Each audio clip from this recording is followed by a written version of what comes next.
La existencia de hoy nos pide ampliar nuestra perspectiva. La lógica global convergente es un desarrollo que justamente propone ver nuestro pasado de manera limpia y nos habla de que nuestra vida consciente tiene un enganche lógico con el inconsciente. Reconocer que estamos conectados con ese inconsciente, origen de todas las cosas, nos da pie a reconectar con el mejor futuro para la Tierra.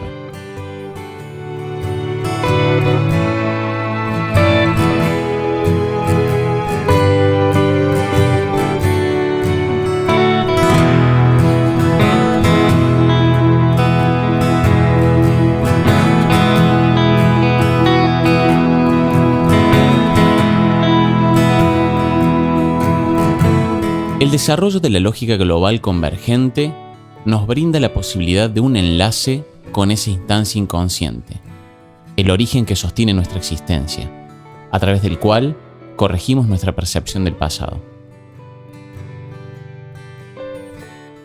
Lo que te permite adentrarte en la lógica global convergente o en el desdoblamiento de los tiempos es una intuición. Es una información que viene del futuro. Un instinto es una información que viene del pasado, ¿sí? Entonces, tenés inconscientemente maneras de procesar pasado y tenés inconscientemente maneras de procesar futuro, ¿sí? Entonces, cuando vos escuchás esto y empezás a intuir, la realidad es que una parte tuya ya lo sabe, ya lo tiene. Entonces simplemente una parte consciente se está dando cuenta y a eso le llamamos un enlace. Perdimos ese enlace con el inconsciente y pasó a ser como un aspecto vedado de nuestra existencia y nos olvidamos de que el aspecto consciente está sostenido por esa frecuencia inconsciente, por esa otra frecuencia. Al tener este sistema de referencia que mencionamos a través de la perspectiva universal del desdoblamiento de los tiempos, podemos acceder a ese enlace que no tiene contenido, que es lógico, pero que nos permite ir haciendo conscientes aspectos que tenemos inconscientes, tanto de nuestra existencia como volviendo a esa particularidad, a este receptor, conociendo cómo funciona nuestro receptor, cómo fue articulado todo el aspecto que no vemos de esto que vemos, es que podemos tener acceso a modificarlo, a saber cómo operamos y a poder estar a la vista de estos aspectos inconscientes que están sosteniendo y articulando lo que vemos consciente. Lo que nos propone la perspectiva universal y la lógica global convergente es poder hacer un enlace que decimos que es abstracto, que no tiene contenido, con ese punto de nada o de perfección de donde se despliega toda esta existencia. Y donde desde ahí sí los cambios son posibles, porque si hablamos que este punto de no existencia es el origen de todo y es el que abre este juego de desdoblamiento y de existencia para explorar márgenes de error, es ese punto de no existencia que lo puede cambiar. La realidad la conformamos desde lo que vemos, o sea, nuestra percepción de la realidad es lo que creemos que es la realidad.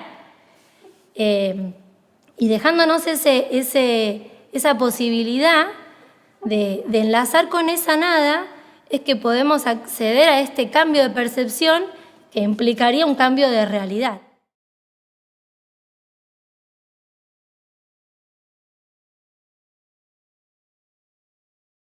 Ese enlace te va a permitir, es como una linterna que vos le pones al pasado y decís, ¡ah! Lo veo diferente. O sea, esa sorpresa de ver al pasado de una manera nueva, yo creo que eso es el gran aporte que la lógica global convergente tiene para todos nosotros, ¿no? Habitantes de la Tierra que tanto lo precisamos en este momento. Algo está cambiando. Los preceptos que sostenemos son cuestionados. El ideal de familia ha cambiado. La escuela, con su currículo y los valores con que se preparan a niños y adolescentes, ya no se reciben gratamente. Los hijos cuestionan a sus padres. Ellos ya no quieren que les digan qué hacer, sino que quieren hacer lo que ellos desean. Esto al parecer suena caótico, y sí, lo es. Estamos transitando el paso de un umbral a otro. La vida vida antes era muy previsible. Cualquiera podía anticiparse a lo que podía pasar, las cosas que ocurrían en su entorno estaban como de alguna manera predichas, ¿sí? Predichas por tus padres, predichas por tus maestros de escuela, predichas por tus políticos o no sé, en fin, predichas por la sociedad en general. Y ahora se están dando una cantidad enorme de incertidumbres en todos los ámbitos. Y eso tiene que ver con que el pasado ya no sostiene tanto el presente, ¿sí? Porque son mucha más la cantidad de incertidumbres que la cantidad de certidumbres. ¿Ves? Entonces, ¿qué es lo que te da certidumbre en la incertidumbre? Es la conexión con el futuro, ¿sí?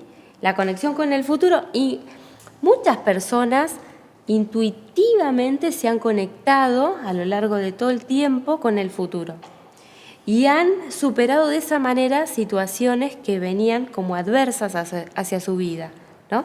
Y ahora lo que tenemos es un conocimiento muchísimo más claro de cómo funciona esto de los tiempos, ¿sí?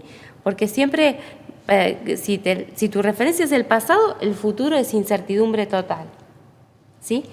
Pero, de manera lógica, el futuro no es incertidumbre total. O sea, hay un futuro que es el correcto. Partiendo de esto, que no se precisa creer en nada raro, porque es una lógica, haces que tu conexión diurna con tu conexión nocturna se enlace con ese mejor futuro de la Tierra, ¿sí? Y eso va a cambiar las reglas de juego de tu inconsciente, ¿sí? Esto va a operar independientemente de tu vida, o sea, no te vas a ni dar cuenta. Solamente que hagas ese enlace y le entres por el futuro al inconsciente y no le entres por el pasado, es lo que empieza a cambiar todo. Pero empieza a cambiar tu manera de ver las cosas, tu manera de sentir las cosas y tu predisposición, ¿sí? Y eso es algo que vos no tenés que hacer un esfuerzo por hacerlo. Entonces, es más o menos de qué se trata esto. Todo lo que vayas a escuchar después es un fruto que surge de esa conexión, ¿sí? O sea, este desarrollo que vos vas a ver un montón de videos por internet o un montón de personas, es esta conexión que se está desarrollando y que termina por comprender qué pasó en el pasado y por qué ese pasado produjo ese presente. Y dónde ese pasado no fue tan certero porque ves que los ideales nunca se han podido plasmar en la tierra, ¿sí? O sea, siempre las ideas quedaron flotando y las realidades mostraron otra cosa. Uno se nutre en esos ideales y después cuando baja no los puede concretar. ¿Por qué? Porque quiere partir del pasado. Pero si parte del futuro donde esos ideales y esa realidad coinciden, eso te cambia completamente la croqueta, ¿no? Para que vos vayas a mirar el pasado de una manera limpia. Lo que nos propone esta perspectiva universal del desdoblamiento de los tiempos es una herramienta de enterarnos, o sea, para las personas más que nada que tienen otras preguntas, ¿no? Porque vemos que todo está cambiando todo el tiempo y tal vez nos ponemos en un lugar como de víctimas de ese cambio, ¿no? Y no nos hacemos cargo que podemos cambiar nuestra realidad junto con lo que vemos que está cambiando y no ser víctimas de ese cambio, sino ser protagonistas. La lógica es un poco eso, es una herramienta que nos invita a ser protagonistas primero de nuestra propia vida, ¿no? Cambiar esa referencia de externa que nos propone la supervivencia, al estar atentos al afuera, a protegerme del afuera, a que me quieran, a que el otro no sea mejor que yo. Cambiar esa referencia por una referencia interna. Entonces tener esa posibilidad de que los cambios operen en uno y que la referencia sea ver dónde está uno y cómo se relaciona con este contexto. Este proceso de autoaceptación detiene las críticas que tienen que ver con una vida basada en los valores. Se empieza un proceso de asumir la realidad, asumiendo las polaridades. Cuando hablamos de desdoblamiento, hablamos de separación, hablamos de polaridad. De ahí es que nos encontramos con los valores y esta cuestión de bueno o malo, lindo o feo, esa polaridad, esos opuestos, en donde siempre estamos parados, porque siempre tenemos ante todas las cosas, ese juicio de valor y opinión. La perspectiva lo que nos propone también, o lo que en realidad es como que es un proceso en el que después te vas viendo, te vas encontrando en lugares diferentes. Y una de las cosas es integrar esa polaridad, donde uno puede asumir de cada cosa, de situaciones, de cada punto de existencia, las dos vías, y puede incluirlas. Entonces, lo mismo, eso genera esa integridad, porque uno puede estar viendo el aspecto bueno y el aspecto malo de la cosa y pararse en el centro, y asumir que ese mismo punto tiene los dos aspectos, bueno o malo. Entonces, el conflicto se diluye, porque uno ya no se relaciona desde defender su idea como que esto es bueno y lo defiendo porque yo lo digo. Entramos en una comunicación diferente al poder ver de cada punto de la existencia esos aspectos, el bueno y el malo. La madurez tiene que ver con aceptar nuestros errores y darnos cuenta de que la vida de hoy nos propone tomar el control y responsabilizarnos por nosotros mismos de nuestras vidas. Dejar el infantilismo de tener a alguien que te diga lo que tenés que hacer. Lo que pasa es que uno no se puede meter en la vida del otro. Si todos entendiéramos eso, se darían mucho más legítimos los lazos entre nosotros. Si cada uno entendiéramos que somos dueños de esta vida y que tenemos que aprender a hacer que esta vida se vuelva eficiente, que este receptor, que este inconsciente, que este consciente, que este cuerpo físico y que este contexto que yo vivo, esta es mi tarea, y no se la delego a otro, no se la delego a Dios, al santito, a la cosita, o sea, al fetichismo, no se la delego a la ciencia, porque, es como que yo lo obligara al doctor a cargo de mi salud. ¿Qué tiene que ver? No tiene nada que ver. Yo le encargo al educador del colegio en mi educación. ¿Qué tiene que ver? Tiene su vida. O sea, todo significa que yo delego a mi existencia en manos de otro. ¿Ves? O sea, el parámetro es no te hagas cargo. Y en realidad, la manera de hacerse cargo y a la vez darnos cuenta que no tenemos todas las respuestas es un enlace lógico que permite una conexión. Primero, que te va a decir que la existencia es margen de error. ¿Sí? Entonces, si vos ya partís de aceptar que la vida tiene margen de error, es un alivio enorme. Estábamos acostumbrados a que el afuera nos decía qué hacer. El afuera imponía valores, imponía una ley, y nosotros debíamos cumplirla. Y todo aquello que no se contemplaba de acuerdo a esos modelos, había que ocultarlo.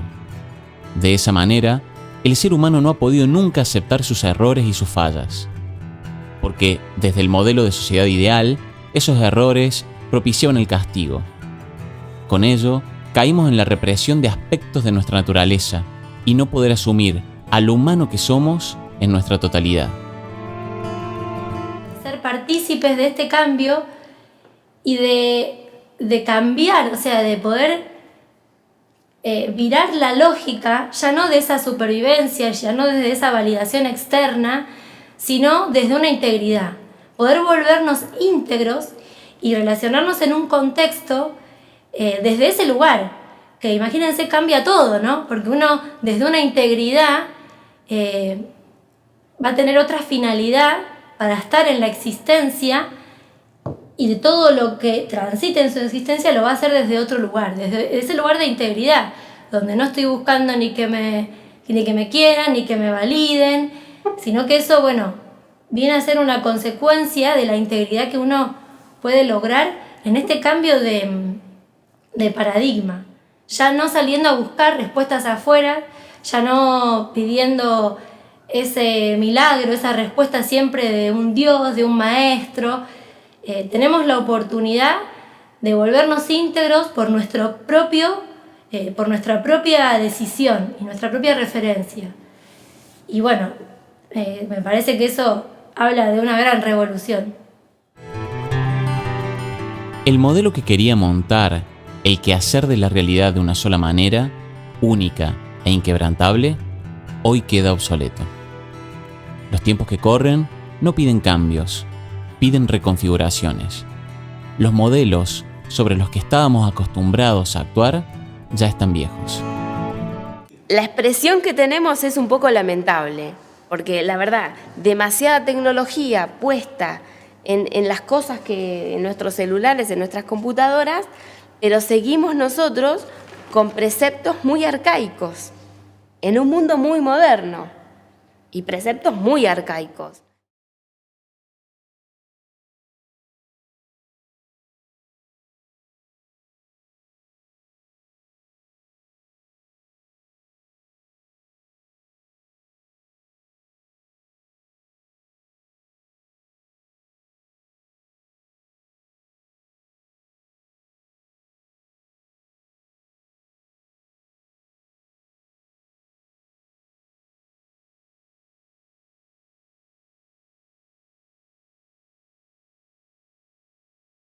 Estamos viviendo en una inmadurez, en una infantilidad que nos llevó la poesía, que nos llevó la literatura a una inmadurez enorme.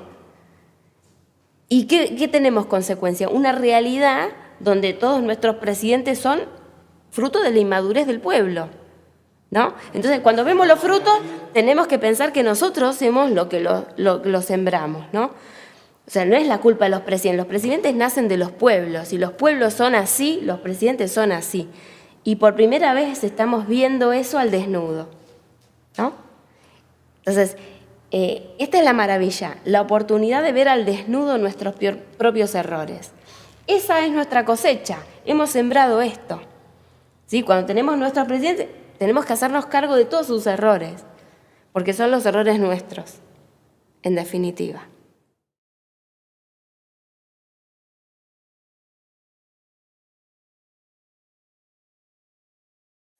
Los elementos de la tecnología que más avanzan es gracias a que hay un informe de errores con el creador de esa tecnología. Entonces, el producto tecnológico es la creación y el que lo creó es el Dios de esa creación, ¿sí? Para que éste se desarrolle, éste le tiene que informar los errores, que en realidad son los errores de que éste tiene. O sea, estamos hablando de una persona que crea una máquina. La máquina tiene errores y para mejorar la máquina, el que hizo la máquina tiene que evaluar los errores, ¿ves? Entonces nosotros somos criaturas de Dios, ponele, y acá vemos que está todo desastroso, flaco, fíjate lo que haces. O sea, le tenemos que informar los errores, ¿ves? Para que pueda actualizar en todo caso. La Tierra tenía animales muy violentos antes, ¿sí? Y sin embargo ahora el nivel de violencia de los animales disminuyó, porque los animales están en un contacto directo con la naturaleza de la Tierra. Entonces la naturaleza de la Tierra no brinda un espacio para el margen de error de esa violencia a los animales, está muchísimo más tenue. Entonces, ¿qué pasa? ¿Qué les pasa a los humanos, que son los que no pueden irse cuando viene un tsunami? Porque están desconectados del receptor tierra, ¿sí? ¿Por qué los niveles de violencia en los humanos se incrementan mientras que los de los animales están mermando?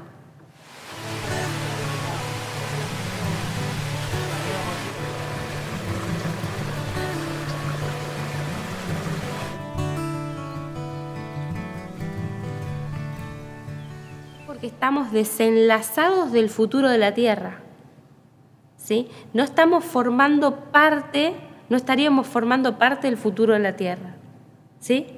Entonces, este es el punto. Queremos seguir formando parte del futuro de la Tierra, tenemos que acompañar sus espaciotiempos. ¿Brinda este tiempo para el margen de error? No, ya no, evidentemente. Entonces, ¿qué pasa? Se hace que el humano se autoelimine, porque ya no está acompañando a la ausencia de margen de error de la Tierra, ¿sí? O sea, esta función entre diseño y criatura no está reportando errores para arriba, ¿ves? No hay, la creación se está tomando en referencia al pasado y no permite la recreación. Nosotros cuando ponemos a crear máquinas, sí hacemos eso. Nos retroalimentamos, la máquina tiene un error, es un error del programador. Entonces lo asume y reconfigura. La máquina tiene un error en su desarrollo, lo asume y reconfigura. Había que montar un ideal de mundo. Pero hoy podemos ser lo que somos sin trabas. Creer que el hombre va a ser mejor reprimiendo su dote humana es un mito. Podemos decir que todos, si nos miramos un poquito para adentro, tenemos una atracción por las cosas perfectas. Siempre buscamos un punto de perfección. A veces nos olvidamos que ese punto de perfección acá donde estamos en esta existencia no existe. ¿De dónde viene esa atracción por la perfección? Es desde ese punto perfecto del que venimos. Ese punto perfecto, que podemos llamarlo como el origen de la existencia, se hace una pregunta de cómo sería no ser tan perfecto y sale a explorar en una lógica inversa a lo que conoce que es la perfección, una existencia. Está inscripta en el mundo la idea de pecado. Esta idea lo mantuvo al hombre en un estado inmaduro, por no permitirse transitar el error y aprender de eso. Viendo el error como algo natural, el hombre puede comenzar a cambiar su vida y pasar de una inmadurez hacia la madurez de responsabilizarse por sus actos. El diseño está configurado con que el error es un pecado que hay que ocultarlo. O se perdona para seguir pecando. O sea, hay toda una connotación inconsciente que está operando para que uno no pueda hacer del error un enriquecimiento, ¿sí? El planteo de transformar los errores en un enriquecimiento se habla desde la teoría, pero no se sabe cómo llevarlo a la práctica, porque son dimensiones que tienen que estar operando juntas. Asumir los errores y la cuestión divina te electrocuta en el cerebro y ahí ya no podés continuar. O sea, porque justamente ahí hay un techo que está impidiendo en vez de interconectando. O sea, justamente impide en vez de interconectar. Basta de la idea de pensar en un Dios que castiga y que impone una ley. Eso ya no existe. Nuestro Dios del pasado se manifestaba en una ley llamada divina, pero que lo único que hacía era generar un ideal de hombre, un ideal de vida, un ideal de gustos. Eso solo propiciaba la represión y el sufrimiento de quienes no podían ser ese modelo.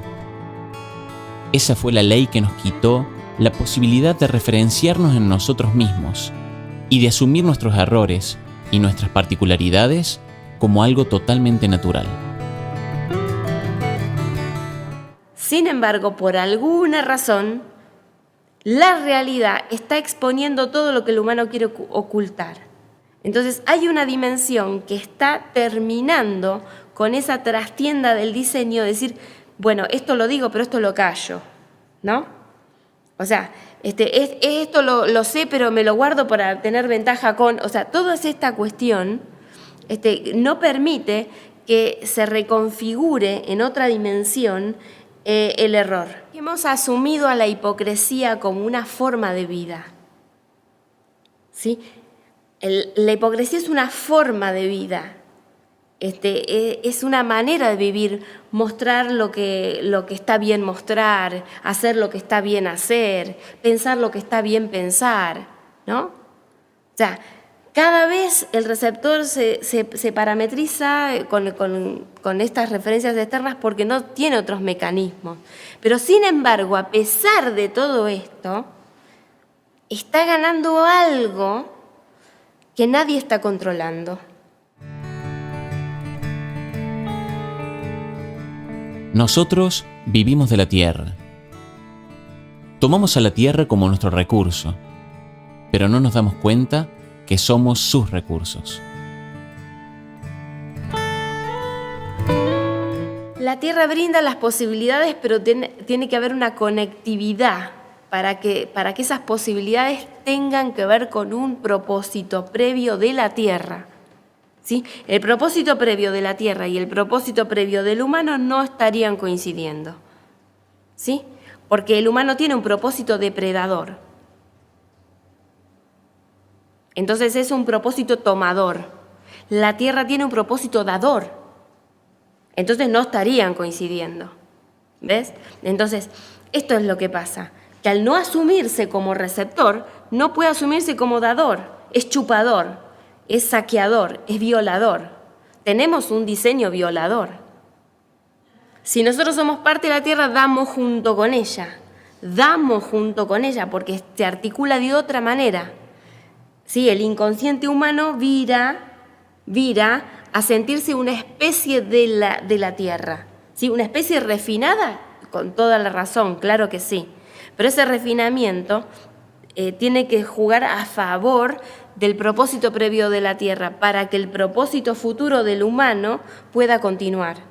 Esto es lo que nos pide la tierra en este momento. Conciencia es generación. Generar es como dar, estar en la predisposición para dar. Hoy el comando está en nosotros mismos.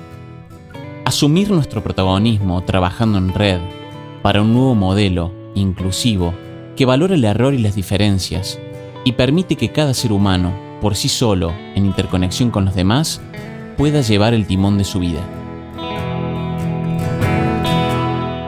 Ahora, estas tendencias que justamente están cambiando las líneas políticas del mundo, tienen que ver con que estos receptores particulares que están en sus vidas particulares, generando su aporte para los demás, lo están haciendo silenciosamente, ¿sí? Entonces, porque cuando alguien está enfocado en su vida y en hacer de su vida lo mejor, no tiene tiempo para ir a quejarse, para ir a reclamar, para ir a... ¿sí? No tiene tiempo porque está haciendo eso. Entonces, su hacer es silencioso.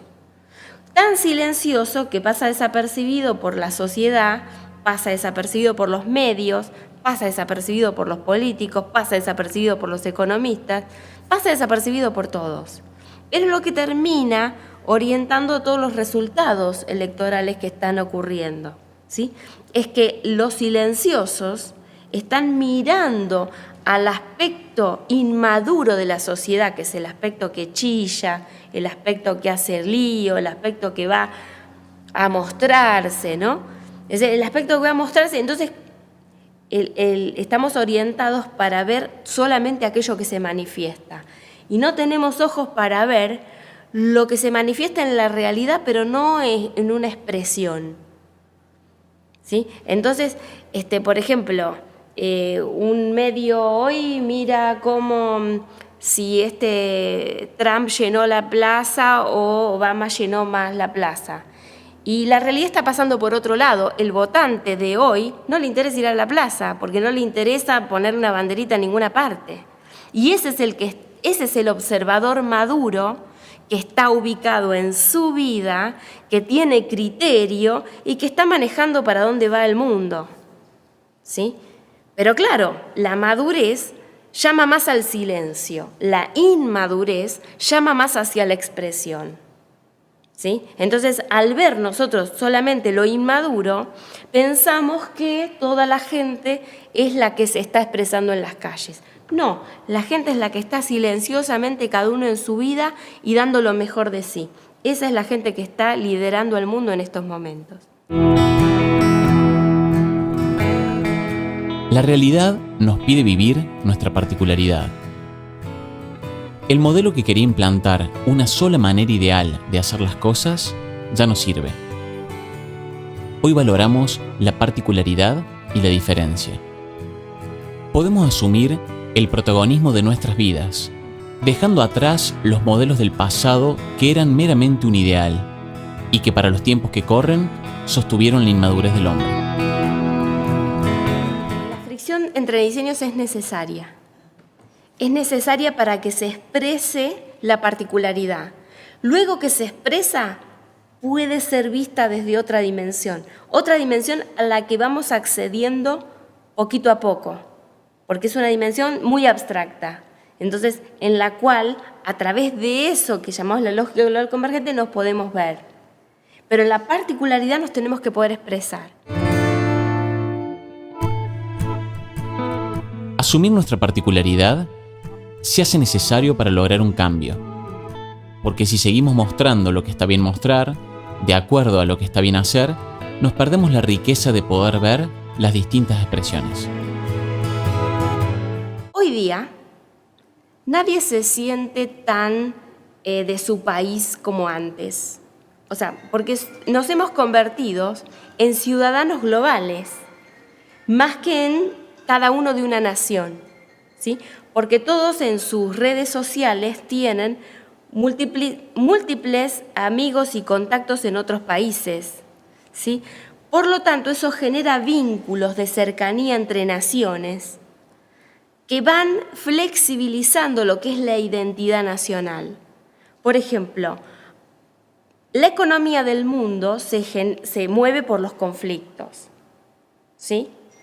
Pero para generar esos conflictos, esos argumentos de conflictos, antes se proponía la nación, que venía como enemiga a la otra nación. Eso no se puede aplicar más, porque en esa otra nación vos tenés un montón de amigos, tenés novios, tenés gente conocida, ya no te querés pelear con esa otra nación. ¿Ves? Entonces, la nacionalidad, el nacionalismo, ya no es un argumento para mover la economía del mundo a través de las guerras y el conflicto, porque nadie quiere ir a perder su vida por una nación, porque ya el concepto de nación se desdibujó, porque todos estamos conectados entre nosotros. Las personas particulares están funcionando en red cuando los gobernantes quieren hacernos funcionar por separado. ¿Ves? Entonces, esto es lo que no se está entendiendo. Los que hoy somos particulares, pero a la vez tenemos conciencia global, somos quienes nos aceptamos. Aceptamos nuestros errores y por lo tanto aceptamos a los demás. Hoy el mundo empieza a funcionar en red, porque nos valoramos individualmente y sabemos que también creamos el macro de esas particularidades. Este es el cambio de paradigma del que venimos hablando. El paso a una madurez en autorreferencia.